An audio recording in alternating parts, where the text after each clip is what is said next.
Hey guys, welcome back to my channel. Okay, so I got the Kat Von D palette back out. I said I was going to, and I'm trying to stick to my guns. So I went with the greens today. I really don't like green eyeshadows, so this is like out of my comfort zone. But I went in with this transition shade right here, and then I put the neon green, and then I did the outer V of the eye with this green, and then I used this, it's yellow with like green reflex in it, and I used that on the lid, which was gorgeous.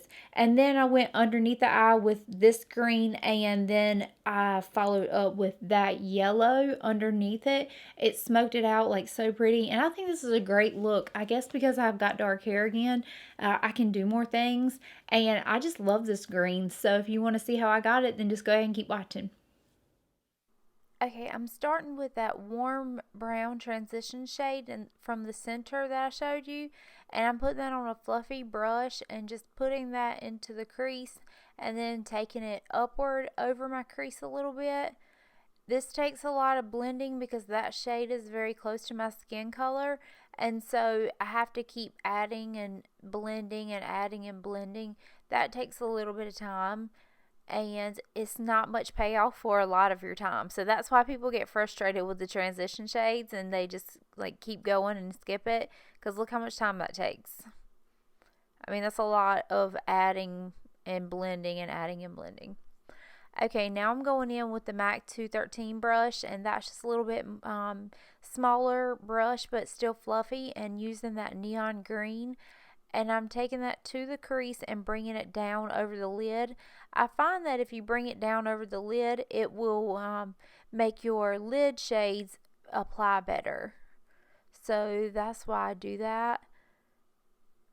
You really can't see that on the lid after you cover it up, but I do think that it makes things apply smoother when you put them on your lid if you have some of your color there.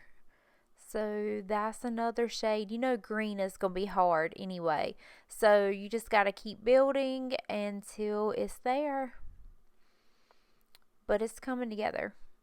Okay, now I'm taking that darker green on the outer corner of the eye, and just I'm applying it and then kind of moving it towards the inner part of my eye.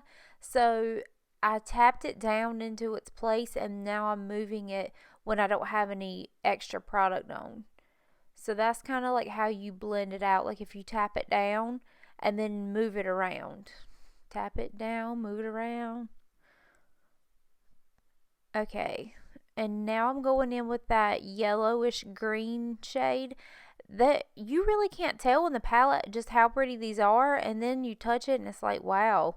Like that just brought the whole thing together, in my opinion. Like without that, it would have not been a cute look. You needed that.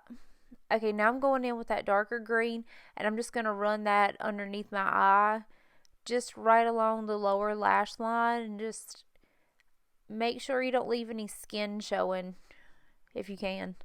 Then I'm taking that yellow shade on just a tapered brush and then just whipping that under the eye, no rhyme or reason, just running it under there. And that just seemed to like pull everything together. I don't know. I feel like I needed that yellow shade. Now here is my attempt at eyeliner. I'm so bad. Like why? Why am I the worst at eyeliner? It took me forever like to do a line that you can't even see. But anyway, I just kept it close to the lash line and didn't wing it out or anything. I didn't want to take away from the eyeshadow because I thought it was pretty. Now I'm going in with the Benefit Roller Lash Mascara. That is my tried and true. And just packing that on. Again, disclaimer, you can always use false lashes right here. I always say that in my videos. But this is the point where you would put them on and it would make it look so much prettier. But I just don't have the strength. But anyway, let's finish it with 7,000 coats. And more, and more. Okay, we're done. Alright guys, so this is my final look. I hope you like it. Don't forget to leave me a like on this video and subscribe to my channel. Thank you so much for watching, and I will see you in my next one.